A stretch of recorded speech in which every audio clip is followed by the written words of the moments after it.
प्यारे भैया बहनों, आज हम 11th इकोनॉमिक्स सब्जेक्ट के अंतर्गत रोजगार, समृद्धि, अनौपचारिकरण एवं अन्य मुद्दे इस विषय के बारे में अध्ययन करने वाले हैं। इसके अंतर्गत रोजगार का आशय, इनकी विशेषता आदि के बारे में अध्ययन किया जा चुका है। इसी के अंतर्गत बेरोजगारी का अर्थ, बेरोजगारी के प्रकार, भारत में बेरोजगारी की समस्या का स्वरूप, इसके बारे में विस्तार से चर्चा कर चुके हैं। भारत में बेरोजगारी की समस्या का स्वरूप, जिन्हें दो भागों में बांटा गया है, ग्रामीण बेरोजगारी एवं शहरी बेरोजगारी, इनके बारे में भी इसके पहले बतलाया जा चुका है। अब हम आते हैं भारत में बेरोजगारी के कारण। इसमें पहला है जनसंख्या में वृद्धि। भारत में जनसंख्या वृद्धि की दर 1.64% प्रति वर्ष है। तीव्र गति से बढ़ती हुई जनसंख्या बेरोजगारी का सबसे बड़ा कारण है। जिस अनुपात में जनसंख्या बढ़ती है, उस अनुपात में रोजगार के अवसरों में वृद्धि नहीं होती। अतः दिनों दिन बेरोजगारी एक विकराल रूप धारण करती जा रही है। इसी में दूसरा है लघु एवं कुटीर उद्योगों में ह्रास।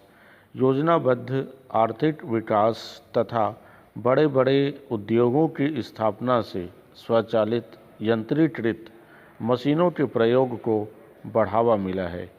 इन उद्योगों में श्रम गहन तकनीक का कम प्रयोग किया जाता है तथा इन उद्योगों द्वारा अच्छी किस्म की वस्तुएं कम लागत पर उत्पन्न की जाती है। परिणाम स्वरूप उन्हीं वस्तुओं के उत्पादक लघु एवं कुटीर उद्योग धंधे धीरे धीरे बंद होने लगे हैं। इससे बेरोजगारी पर दोहरा मार पड़ती है। एक ओर लघु व कुटीर उद्योगों के बंद होने से तथा दूसरी ओर स्वचालित मशीनों के प्रयोग से श्रमिकों में बेरोजगारी बढ़ती जा रही है। तीसरा है श्रम की गतिशीलता का अभाव। रूढ़िवादिता तथा पारिवारिक मोह के कारण भारतीय श्रमिकों में गतिशीलता का अभाव पाया जाता है। अगतिशीलता का एक दूसरा पहलू यह है कि श्रमिक की भाषा, रीति रिवाज, संस्कृति में भिन्नता, घर से दूरी की बाधा के कारण अन्य जगहों पर कार्य करने को इच्छुक नहीं होते। अतः पूर्ण रोजगार प्राप्त करने में यह भी एक बाधा है। चौथा है पूंजी निर्माण की दर। भारत में पूंजी निर्माण की दर जनसंख्या वृद्धि की दर से अधिक है, जिससे बढ़ी हुई जनसंख्या को अन्यत्र रोजगार सुलभ कराने में अनेक प्रकार की समस्याओं का सामना करना पड़ता है। इससे स्पष्ट हो जाता है कि पूंजी निर्माण की दर निम्न दर भी बेरोजगारी को बढ़ावा देती है। अगला पॉइंट है पूंजी गहन तकनीक। पूंजी गहन तकनीक का आशय यह है कि उत्पादन के क्षेत्र में अधिक श्रमिकों के प्रयोग की जगह स्वचालित मशीनों का प्रयोग करना। नए नए उद्योगों तथा उत्पादन के अन्य क्षेत्रों में उत्पादन कार्य कंप्यूटराइज्ड कर दिया गया है, जिससे रोजगार के अवसरों में कमी हो गई और बेरोजगारी की समस्या बढ़ी है। छठवां पॉइंट है दोषपूर्ण शिक्षा पद्धति। यहाँ की शिक्षा पद्धति व्यवसाय प्रधान या व्यवहारिक होने की बजाय सैद्धांतिक प्रधान है, जिससे बेरोजगारी दिनों दिन बढ़ती जा रही है। सातवां है महिलाओं द्वारा नौकरी। स्वतंत्रता के पूर्व देश में बहुत थोड़ी सी महिलाएं नौकरी करती थी, लेकिन आज सभी क्षेत्रों में महिलाएं नौकरी करने लगी है, जिससे पुरुषों में बेरोजगारी का अनुपात बढ़ा है। अगला पॉइंट है भारी कर भार। देश में आय एवं धन की विषमता को दूर करने के लिए सरकार ने उद्योगपतियों पर भारी कर लगा दिया है, जिससे उद्योगों के विस्तार पर रोक लग गई। परिणाम स्वरूप बेरोजगारों की संख्या में और अधिक वृद्धि होने लगी। अगला पॉइंट है उपविभाजन एवं अपखंडन। भूमि का उपविभाजन का अर्थ होता है कृषक की भूमि कई टुकड़ों में बंट जाना, जबकि अपखंडन में एक कृषक की भूमि कई टुकड़ों में बटी हुई होती है। भूमि के उपविभाजन एवं अपखंडन से कृषि भूमि गैर कृषकों के हाथों में हस्तांतरित होने की प्रवृत्ति के कारण भी भूमिहीन कृषकों की संख्या में वृद्धि हुई है।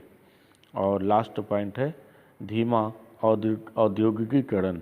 भारत में औद्योगिकीकरण की गति विकसित देशों की तुलना में बहुत धीमी रही है। विगत कुछ वर्षों में औद्योगिक विकास की दर औसत रूप से 5 से 6% रही है। इससे भी रोजगार के अवसरों में कमी हुई प्रतीत होती है। इस तरह से देखा जाए तो भारत में बेरोजगारी के जो कारण हैं उनमें प्रमुख कारण है जनसंख्या में वृद्धि, लघु एवं कुटीर उद्योगों में कमी हो जाना, श्रम की गतिशीलता का अभाव अर्थात श्रमिक दूसरे स्थान में जाना पसंद नहीं करते, पूंजी निर्माण की दर अर्थात यहाँ पे पूंजी जो जमा पूंजी रहता है उसमें कमी पाई जाती है, पूंजी की गहन तकनीक, दोषपूर्ण शिक्षा पद्धति, यहाँ पे व्यवहारिक ज्ञान नहीं दिया जाता, इसके स्थान पर दोषपूर्ण शिक्षा सैद्धांतिक ज्ञान दिया जाता है। महिलाओं द्वारा नौकरी करना, भारत में स्वतंत्रता के पूर्व बहुत कम महिलाएं नौकरी करती थी। वर्तमान में देखा जाए तो अधिक से अधिक सभी संस्थाओं में या सभी कंपनियों में प्राय महिलाओं की हिस्सेदारी की संख्या बढ़ते जा रही है। इसके बाद अब हम आते हैं बेरोजगारी के प्रभाव। इसमें पहला है मानव शक्ति का व्यर्थ जाना। बेरोजगारी देश के लिए एक गंभीर समस्या बनी हुई है। इसके कारण मानव शक्ति का उचित उपयोग नहीं हो पाता और यह शक्ति व्यर्थ ही चले जाती है। यदि इसको उचित रूप से काम में लिया जाए तो यह देश के लिए समृद्धि एवं संपन्नता का साधन बन सकती है। इसी में दूसरा है सामाजिक समस्याओं का जन्म। जिस देश में बेरोजगारी होती है उस देश में नई नई सामाजिक समस्याएं जैसे कि चोरी, डकैती, बेईमानी, अनैतिकता, शराबखोरी, जुएबाजी आदि पैदा हो जाती है, जिससे सामाजिक सुरक्षा को खतरा पैदा हो जाता है। शांति एवं व्यवस्था की समस्या उत्पन्न हो जाती है, जिस पर सरकार को बहुत बड़ी मात्रा में व्यय करना पड़ता है। तीसरा है राजनीतिक अस्थिरता। बेरोजगारी की समस्या देश में राजनीतिक अस्थिरता पैदा कर देती है, क्योंकि व्यक्ति हर समय राजनीतिक उखाड़ पछाड़ में लगे रहते हैं। आगे पॉइंट है, अगला पॉइंट, आर्थिक संपन्नता में कमी। बेरोजगारी से प्रति व्यक्ति आय में गिरावट आती है, जिससे जीवन स्तर गिरता है। लोगों की ऋणग्रस्तता एवं निर्धनता में वृद्धि होती है, जिससे आर्थिक समस्याएं बढ़ने लगती है। पांचवा है अन्य दुष्प्रभाव। बेरोजगारी के अन्य दुष्प्रभाव भी होते जा रहे हैं, जैसे औद्योगिक संघर्षों में वृद्धि हो जाना, मालिकों द्वारा बेरोजगारी का लाभ उठाकर कम मजदूरी दिए जाना, पेट भर भोजन न मिलने से मृत्यु दर बढ़ जाती है और अनेक कारण भी हो सकते हैं। इससे विलियम बेवरिज ने बेरोजगारी से सामाजिक, आर्थिक एवं राजनीतिक वातावरण दूषित हो जाता है। इसलिए महान प्रबंध शास्त्री विलियम बेवरिज ने लिखा है कि बेरोजगार रखने के स्थान पर लोगों को गड्ढे खुदवाकर वापस भरने के लिए नियुक्त करना ज़्यादा अच्छा होता है। इसके बाद अब हम आते हैं बेरोजगारी दूर करने के उपाय। इसमें पहला है विनियोग में वृद्धि। सरकार निजी एवं सार्वजनिक क्षेत्रों को प्रोत्साहित करे। सार्वजनिक क्षेत्रों में बड़े पैमाने पर पूंजी का विनियोजन करके बेरोजगारी दूर की जा सकती है।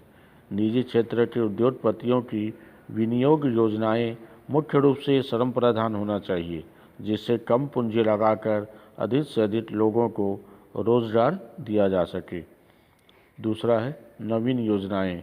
नई नई योजनाओं का निर्माण करना चाहिए तथा उन योजनाओं को प्राथमिकता प्रदान करनी चाहिए जिसमें कम पूंजी लगाकर अधिक लोगों को रोजगार दिया जा सके। दीर्घकालीन योजनाओं के स्थान पर अल्पकालीन योजनाओं को प्राथमिकता देनी चाहिए। तीसरा है कर व्यवस्था में सुधार।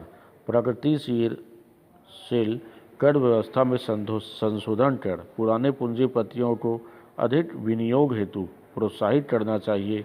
उत्पादन के क्षेत्र में प्रवेश करने के इच्छुक पूंजीपतियों को कर में छूट देनी चाहिए, जिससे उत्पादन में वृद्धि होगी तथा बेरोजगारी दूर होगी। चौथा है प्रशिक्षण सुविधाएं। अकुशल एवं अप्रशिक्षित श्रमिकों को कुशल एवं प्रशिक्षित करने हेतु जगह जगह प्रशिक्षण केंद्र खोलना चाहिए। इससे उत्पादन एवं उत्पादकता दोनों में वृद्धि कर बेरोजगारी की समस्या दूर की जा सकती है। पांचवा है जनसंख्या वृद्धि पर नियंत्रण। बेरोजगारी की समस्या को दूर करने के लिए सर्वप्रथम जनसंख्या वृद्धि दर पर नियंत्रण लगाना होगा, ताकि बेरोजगारों की बढ़ती हुई संख्या को रोका जा सके। छठवां पॉइंट लघु एवं कुटीर उद्योगों का विकास। ग्रामीण क्षेत्रों में ऐसे लघु एवं कुटीर उद्योग धंधों का विकास करना चाहिए जिसमें कम से कम पूंजी विनियोजन हो तथा अधिक से अधिक व्यक्तियों को रोजगार सुलभ हो सके। लघु एवं कुटीर उद्योगों को अनेक प्रकार की सुविधाओं का प्रलोभन देना चाहिए, जिससे उनका विकास हो सके और ग्रामीण क्षेत्रों में व्याप्त बेरोजगारी की समस्या दूर हो सके। अगला पॉइंट है शिक्षा पद्धति में परिवर्तन। देश की शिक्षा पद्धति में व्यापक परिवर्तन की आवश्यकता है। शिक्षा पद्धति रोजगार उन्मुख होनी चाहिए। इसके लिए व्यावसायिक शिक्षा पद्धति की आवश्यकता है। रूस, जापान एवं ब्रिटेन जैसे देशों में प्रचलित व्यावसायिक शिक्षा पद्धति के आधार पर ही अपने देश में भी बेरोजगारी में कमी लाई जा सकती है। अगला पॉइंट है सहायक उद्योग धंधों का विकास। भारत में अदृश्य बेकारी या मौसमी बेरोजगारी का स्वरूप पाया जाता है। इसे दूर करने के लिए ग्रामीण क्षेत्रों में कृषि के साथ सहायक उद्योग धंधों का विकास करना चाहिए, जैसा कि मुर्गी पालन, दुग्ध व्यवसाय, बागवानी, मछली पालन आदि सहायक उद्योगों का विस्तार करना अति आवश्यक है। और लास्ट पॉइंट है प्राकृतिक साधनों का सर्वेक्षण। भारत में प्राकृतिक साधनों का सर्वेक्षण कराना चाहिए। इससे नई नई संभावनाओं का पता चल सकता है। नए नए उद्योग स्थापित किए जाएंगे, जिससे बेरोजगारी में कमी लाई जा सकती है। इस तरह से बेरोजगारी दूर करने के उपाय में विनियोग में वृद्धि, नवीन योजनाएं, कर व्यवस्था में सुधार, प्रशिक्षण सुविधाओं का बेरोजगार लोगों को देना, जनसंख्या वृद्धि पर नियंत्रण करना, लघु एवं कुटीर उद्योगों का विकास करना, शिक्षा पद्धति में परिवर्तन करना, सहायक उद्योग धंधों का विकास और प्राकृतिक साधनों का सर्वेक्षण के द्वारा भारत में बेरोजगारी दूर किया जा सकता है। शेष अगले वीडियो में बतलाया जाएगा।